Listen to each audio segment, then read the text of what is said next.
Hello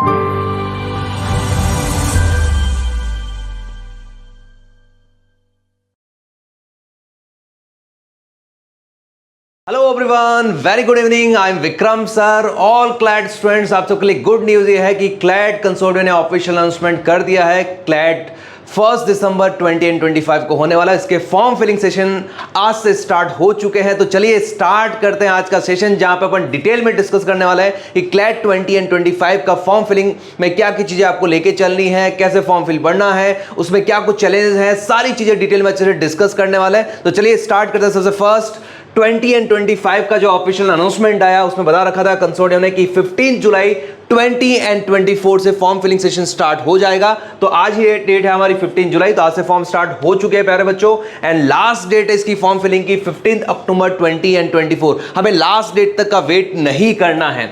क्या कुछ और भी मेंशन कर रखा है क्लैट कंसोर्टियम ने, ऑफिशियल बोल रखा है कि जो बच्चे क्लैट 25 के लिए टारगेट कर रहे हैं, सबसे फर्स्ट उनका 12th के अंदर मिनिमम जो परसेंटेज है 45% है जनरल कैटेगरी के लिए, एंड जो ST OBC है उनके लिए 40% है। तो मतलब 12th का आपका स्कोर जो होना चाहिए 45% जो होना चाहिए जनरल कैटेगरी के लिए, ST OBC इन सब के लिए 40% है। एंड फी की अगर हम बात करते हैं, जनरल कैटेगरी फी यहां पे मेंशन कर रखी है 4000 rupees, and SC and ST candidate की यहां पे फीस है 3500 रुपीज। तो चलिए स्टार्ट करते हैं हमें प्रोसेस कि स्टेप बाय स्टेप हम चीजों को चेक करते हैं। अगर हम फॉर्म फिलिंग लेके चलना स्टार्ट करते हैं तो हमें क्या कुछ चीजें लेके चले। तो 4 स्टेप में आपका फॉर्म फिलिंग सेशन स्टार्ट होगा। फर्स्ट स्टेप में हम चलना स्टार्ट करते हैं। सबसे फर्स्ट स्टेप है क्लैट कंसोर्टियम की जो ऑफिशियल वेबसाइट पे हमें जाना है। सेकंड स्टेप में आपको जाना है click on the CLAT 20 and 25, right side में आपको क्लिक मिल जाएगा मेंशन।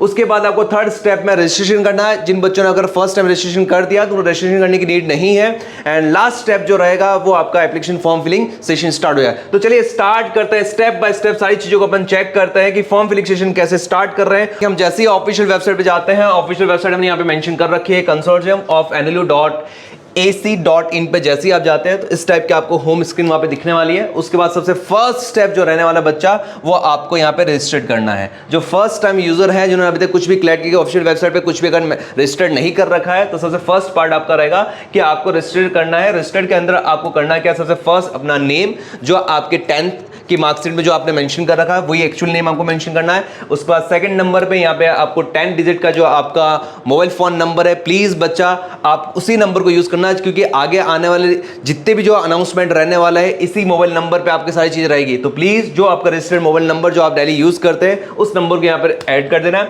देन उसके बाद जो भी आपकी ईमेल आईडी है, क्योंकि उसके बाद जो भी कंसोर्टियम के थ्रू जो आपके एडमिशन के रिगार्डिंग जो मेल आने वाला है, एडमिट कार्ड के रिगार्डिंग जो भी इंफॉर्मेशन रहेगी, सब कुछ इसी ऑफिशियल मेल आईडी पे रहने वाली है। तो प्लीज बच्चा ऑफिशियल मेल आईडी जो आप रेगुलर यूज कर रहे हैं उसी को यहाँ पे मेंशन करें। एंड उसके बाद आप जो भी पासवर्ड जो आपने सेट करना चाहते हैं वो पासवर्ड आप सेट करो। उसके बाद में आपका अकाउंट जो है वो रजिस्टर्ड हो जाएगा। ओके प्यारे बच्चों, जैसे हमने डिस्कस किया कि आपने अगर रजिस्ट्रेशन फर्स्ट स्टेप कंप्लीट कर लिया है, उसके बाद आपका अकाउंट रजिस्टर्ड हो जाता है। सेकंड स्टेप में आपको करना है, यहाँ पे आपने जो मोबाइल नंबर जब रजिस्टर्ड वाले पार्ट में आप जो ऐड किए वही मोबाइल नंबर है आपको यहाँ पे लॉगिन आईडी में मेंशन करना है। जैसे मैं नंबर मेंशन कर देता हूँ,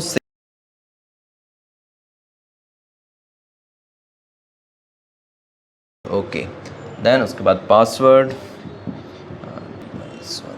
तो जैसे प्यारे बच्चों मैंने यहाँ पर मोबाइल रजिस्टर्ड कर दिया है। पासवर्ड जो मैंने सेट किया था वही पासवर्ड आपको सेट करना है। इनकेस अगर आप पासवर्ड भूल जाते हैं, फॉरगेट पासवर्ड करोगे, आपको रजिस्टर्ड मोबाइल नंबर पे आपको एक OTP वापस रिलीज हो जाएगा। उसके बाद वापस अपना पासवर्ड चेंज कर सकते। तो लॉगिन हम कर देते हैं। जैसे ही मैं लॉगिन कर रखा हूँ, ये फॉर्म मैंने पहले ऑलरेडी फिल कर रखा है, लेकिन मैं आपको स्टेप बाय स्टेप सारी चीजें बताने वाला हूँ कि कैसे आपको फॉर्म फिलिंग सेशन स्टार्ट करना है और क्या कुछ चीजें आपको देख के लेके चलनी है। तो सबसे फर्स्ट हम जाते हैं एडिट एप्लीकेशन में। आपको जाना है पर्सनल इन्फॉर्मेशन। पर्सनल इन्फॉर्मेशन में जो भी आपके पास जो पासपोर्ट से जो आपकी फोटो है बेटा, उसको आपको अपलोड करना है। तो फोटो अपलोड कर लेना। उसके बाद आपका सिग्नेचर जो होगा वो सिग्नेचर भी आपको JPG फॉर्मेट में आपको अपलोड करना रहेगा। ये दोनों चीज़ जैसी मेंशन हो जाती है, उसके बाद आपकी कैटेगरी, आप कौन सी कैटेगरी, मेल है फीमेल है, जो भी आपका एक्सपायर्ड, जैसे मेल है तो मैंने मेल यहाँ पे सेलेक्ट कर लिया है। उसके बाद आपका 10th की मार्कशीट में जो भी नेम है उस नेम को आप सेट कर सकते हैं। प्लीज़ बच्चा आपसे रिक्वेस्ट है कि आपका नाम जो होना चाहिए जो आपके 10th की जो मार्कशीट में उसी के अकॉर्डिंग यहाँ पे नाम सेट करना है। तो मैंने अपना नाम मेंशन कर दिया यहाँ पे। एंड उसके बाद डेट ऑफ बर्थ, तो जो भी आपकी डेट ऑफ बर्थ है यहाँ पे डेटा सेलेक्ट हो जाता है। जो भी आपका 27/4/5 जो भी है उसके according date of select, month कौन से मंथ में आपको बर्थ है, एंड उसके बाद में आपको ईयर सेलेक्ट कर लेना है। देन उसके बाद आता है थर्ड स्टेप वाले पार्ट में आपके पेरेंट्स के नेम, पेरेंट्स में हो सकता है मदर एंड फादर, दोनों में से किसी एक का नाम आप मेंशन कर सकते हैं।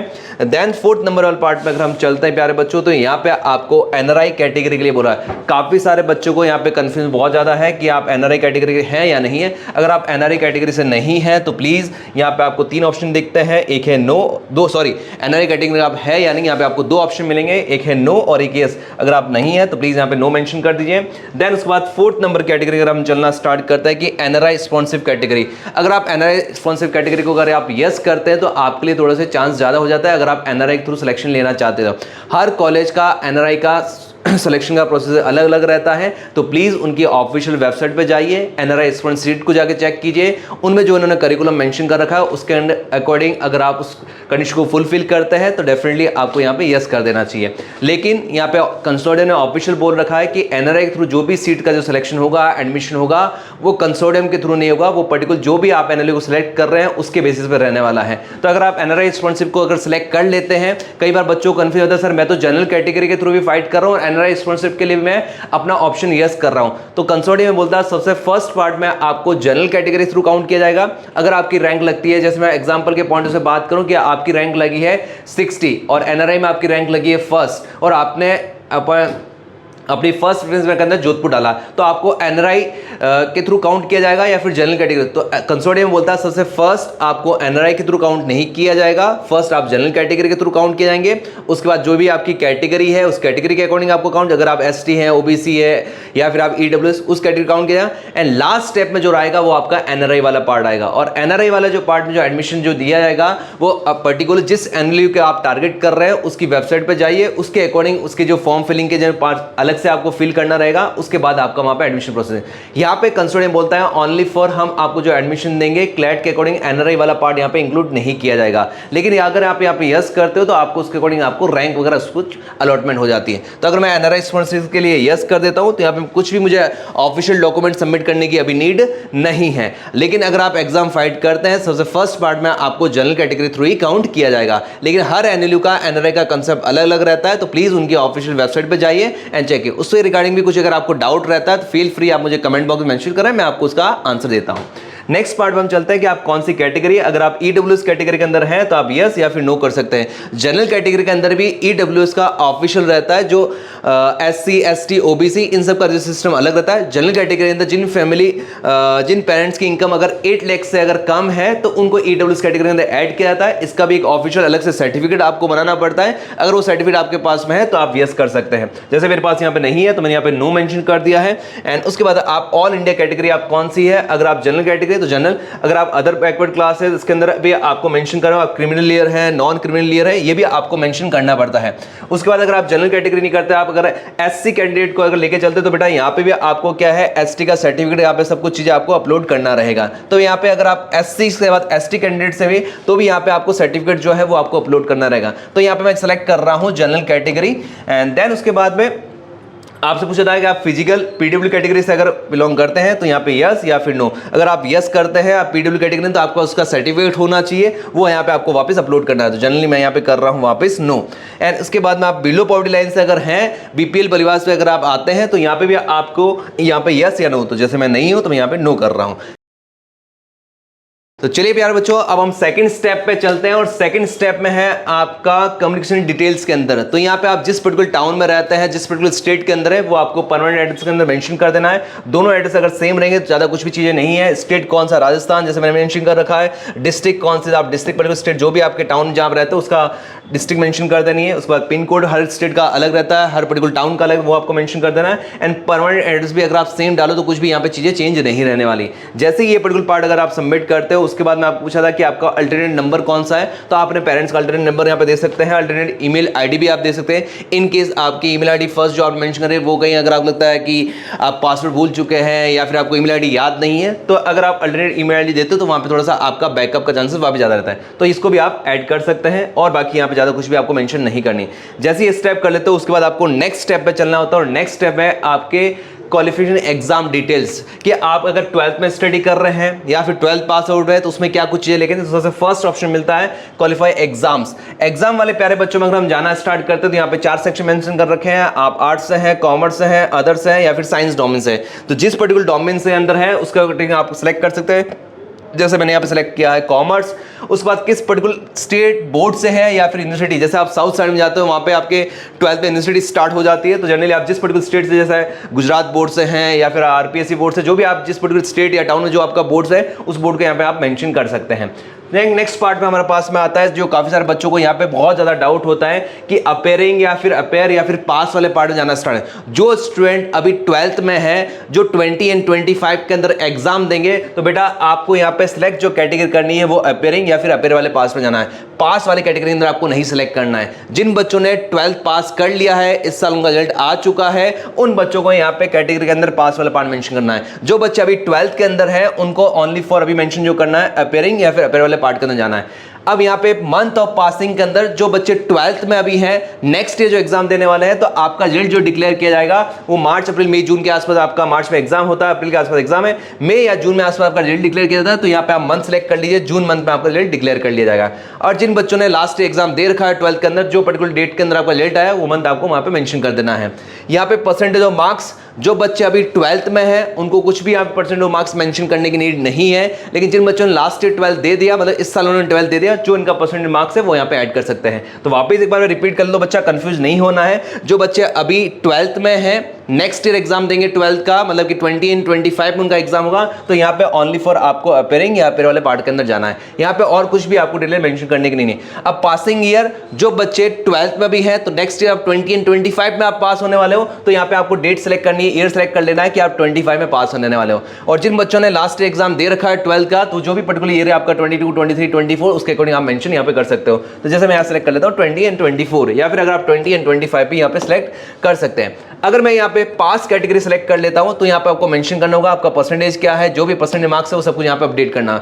लेकिन आप अगर पास कैटेगरी अपेयर वाले पार्ट में मेंशन करते हैं तो यहाँ पे कुछ भी कैटेगरी में आपको मार्क्स वगैरह ऐड करने की नीड नहीं है। तो चलिए प्यारे बच्चों, अपन नेक्स्ट स्टेप पे चलते हैं। ये सेकंड स्टेप हमने कंप्लीट कर लिया एंड थर्ड स्टेप कंप्लीट। अब चलते हैं अपन फोर्थ स्टेप पे, एंड फोर्थ स्टेप पे यहाँ पे मेंशन कर रखा है कि आप टेस्ट सेंटर का प्रेफरेंस सेट करेंगे कि आप कौन से पर्टिकुलर सेंटर में के अंदर अपना एग्जाम देना चाहते हैं। जो भी आपका नियर बाई, ऐसा नहीं होना चाहिए कि हम है राजस्थान से हम दिल्ली एग्जाम सेंटर सेलेक्ट कर रहे हैं। जो आपके होम टाउन के नियर बाई सेंटर हैं उन सेंटर को आप सिलेक्ट करना स्टार्ट करें। कई बार बच्चे घूमने के चक्कर में है सेंटर हम राजस्थान से ले लेते हैं, हम गुजरात के आसपास, बेटा आपको घूमने नहीं जाना है, आपको एग्जाम देने जाना है। इसलिए जो पर्टिकुलर सेंटर आपके नजदीक में है उस पर्टिकुलर सेंटर को आपको सिलेक्ट करना है। जैसे मैं सबसे फर्स्ट यहाँ पे सिलेक्ट करता हूं जो भी आपका पर्टिकुलर टाउन है, जैसे मैंने यहाँ पे राजस्थान सेलेक्ट किया। राजस्थान के अंदर मेरा कौन कौन सेंटर आ सकते हैं, तो राजस्थान जनरली मेरे पास जो है सबसे फर्स्ट नंबर नियर बाई मेरे होम टाउन है जयपुर। उसके बाद मैं सेकंड नंबर सेलेक्ट कर सकता हूँ यहाँ पे जोधपुर।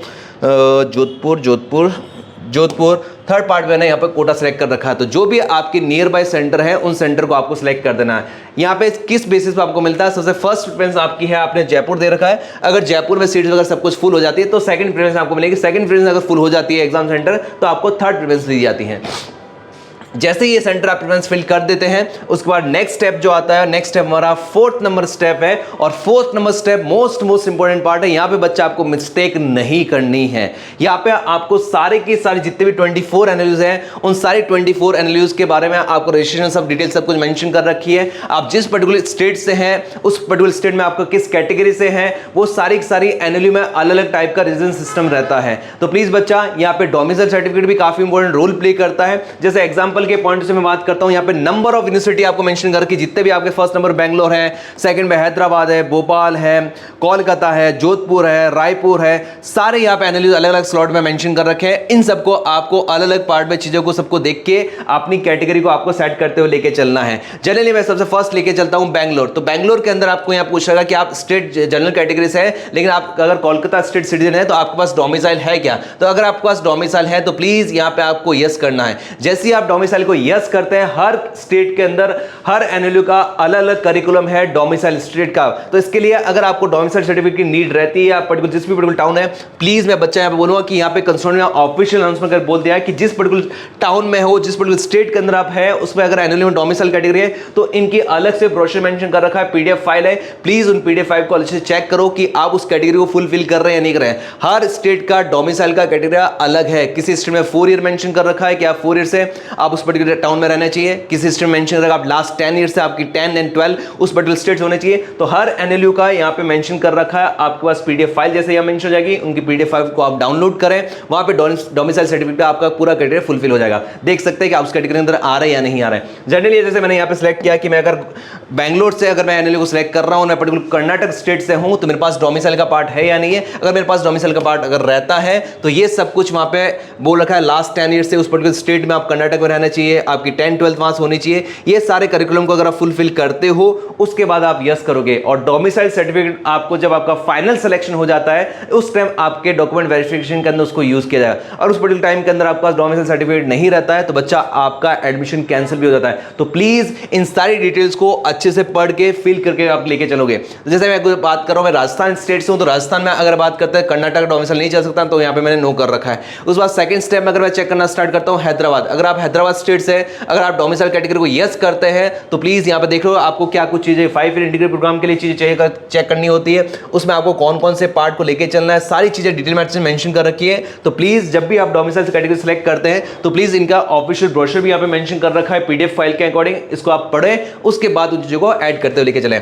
जैसे अगर चेक करते हैं भोपाल स्टेट के अंदर, तो अगर आप जम्मू एंड कश्मीर स्टूडेंट है तो यहां पे आप सिलेक्ट कर सकते हैं। तो यहां पे जो चीजें मेंशन कर रखी है उसके कारण अगर आप फुलफिल कंडीशन करते हैं तो देन उन कैटेगरी को आप सिलेक्ट करना स्टार्ट करें। तो यहां पे मैं नो कर लेके चल रहा हूं। उसके बाद नेक्स्ट आता है वेस्ट बंगाल कैटेगरी अंदर, अगर आप डोमिसाइल है जम्मू एंड कश्मीर वो यस कर सकते हैं। उसके बाद जोधपुर, तो जोधपुर जैसे अगर मैं डोमिसाइल से हूं तो मैं जोधपुर को यस कर रहा हूं, अगर मैं नहीं हूं तो मैं नो कर सकता हूं। तो अगर जिस पर्टिकुलर स्टेट से यहां पे मेंशन कर रखा है आप कौन सी कैटेगरी से हैं, जोधपुर के अंदर भी अलग अलग कैटेगरी मेंशन कर रखी है। जैसे मैंने यहां पे मेंशन कर रखा है राजस्थान से अगर बात करना चाहूं डोमिसाइल नो कैटेगरी, तो यहाँ पे जो भी मेंशन कर रखा है उसके अकॉर्डिंग सारी चीजें आपको डिटेल को मेंशन कर लेके चलें। नेक्स्ट है आपका रायपुर, रायपुर के अंदर भी आपके कश्मीर माइग्रेंट्स है तो भी आपको यस करना है, या फिर student of Jammu and Kashmir तो आप यस कर सकते हो। तो सारी डिटेल्स को आपको साथ में लेके चलना है। जैसे यहाँ पे मैं नो कर देता हूँ और राजस्थान का लेके चलो। अब चलते हैं गांधीनगर, एक ऐसी यूनिवर्सिटी है एनएलयू है जो स्पोर्ट्स कैटेगरी के अंदर भी आपको सीट्स देती है, 4 सीट्स, जिसमें 2 सीट्स आपके बॉयज के लिए होती है, 2 सीट्स आपके गर्ल्स के लिए होती है। तो यहाँ पे अगर आप पर्टिकुलर स्टेट कैटेगरी के अंदर अगर यस करते हैं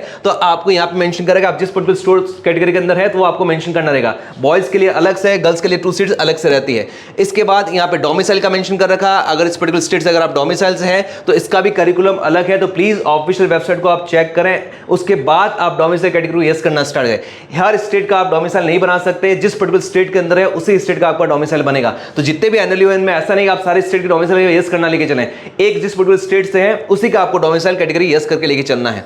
नेक्स्ट लेके चलना सर सिलवासा, अगर सिलवासा के अंदर पार्ट में जाते हो जिस कैटेगरी के अंदर आपको यस या नो, दादरा नगर का पास डोमिसाइल है तो आपको यहाँ पे यस करना है, नहीं तो आपको नो वाले पार्ट में लेके चलना है। तो सारे के साथ जितने पर्टिकुलर जिस स्टेट से आप टाउन से बिलोंग करते हैं उनमें आप चीजों को लेके चलना स्टार्ट है। अगर उस पर्टिकुलर टाउन से अगर आप नहीं है तो सारे के सारे अनेक कैटेगरी आप यस नहीं करो, वहां पे आप नो नो करते लेके चलना स्टार्ट। तो सारे कैटेगरी के अंदर मैं लेके चलना स्टार्ट को सब मैंने no no no no no मैंने मेंशन किया। यहाँ पे जितने भी एनएलयूज हैं उन सारे एनएलयूज के अंदर आपको नो वाला है, जिस पर्टिकुलर एनएलयू के अंदर आपके पास डोमिसाइल है उसको आप यस कर सकते हैं। एंड लास्ट में जो भी आपने डिटेल वगैरह सब कुछ जो फिल कर रखी है वो ऑथेंटिक होनी चाहिए, ऐसा नहीं आपने रैंडमली कुछ चीज अगर मेंशन कर दी उसके बाद यहाँ पे सिलेक्ट कर लेना है। इसके बाद नेक्स्ट 2 क्वेश्चन आपसे पूछा जाता है कि इस जिस पर्टिकुलर एनएलयू से अगर आप बिलोंग कर रहे हैं, जो भी चीजें आपके मेंशन कर रखी है, जो आपने फॉर्मेलिटी जब शेयर कर रखी डेटा, क्या ये डेटा आपको किसी को आप शेयर करना चाहते हो नहीं करना चाहते हो, तो आपके ऊपर डिपेंड करता है कि आपको करना है या नहीं करना, वो आपका कॉल है। इसके बाद नेक्स्ट फॉर्म सबमिट वाले पार्ट में हम आ जाते हैं। यहाँ पे जैसे ही आप जाते हो आपका फॉर्म सबमिट हो जाता है। ओके प्यारे बच्चों, तो फॉर्म फिल कंप्लीट हो चुका है। आप अपने फॉर्म के अंदर कुछ भी अगर एडिट करना चाहते हैं तो सारी चीजें यहाँ पे मेंशन कर रखी है। अपने फॉर्म के अंदर कुछ भी डिटेल्स वगैरह है सारी चीजें आप एडिट कर सकते हैं। First, second, third, fourth, fifth preference पे डोमिसाइल की रिगार्डिंग आपको मैंने सारी अपडेट दे दी है। इसकी रिगार्डिंग और भी कुछ भी अगर आपको डाउट रहता है प्यारे बच्चों, आप फील फ्री मुझसे डिस्कस कर सकते हैं। सर से आप प्रशांत सर से डिस्कस कर सकते हैं। एंड कमेंट बॉक्स के अंदर आप मैसेज करें, जो भी आपका अगर आपको डाउट है, एनआरआई कैटेगरी रिगार्डिंग आपको कुछ डाउट है, या फिर आपको डोमिसाइल कैटेगरी रिगार्डिंग कुछ भी अगर आपको डाउट है तो प्लीज आप हमसे डिस्कस करें। ज्यादा जल्दबाजी नहीं करेंगे, आज ही फॉर्म आ चुका, आज ही हम फिल करें, सारे डॉक्यूमेंट एक साथ कलेक्ट कर लें। डोमिसाइल सर्टिफिकेट अगर आपका अभी नहीं है तो नीड नहीं है, जब आपका फाइनल सिलेक्शन हो जाएगा उस टाइम आपको डोमिसाइल सर्टिफिकेट की नीड रहने वाली है। तो अभी अगर आप किसी भी कैटेगरी से, अगर एसटी ओबीसी इन कैटेगरी से है तो इनके सर्टिफिकेट की आपको नीड रहने वाली, वो आपको अपलोड करना रहेगा। और भी कुछ भी अगर डाउट रहता है जिसमें मैंने आपको बता रखा है, फील फ्री हमसे डिस्कस कर सकते हैं। तो मिलते हैं नेक्स्ट वीडियो में एक अच्छे टॉपिक के साथ में। Keep watching E coaching. Thank you.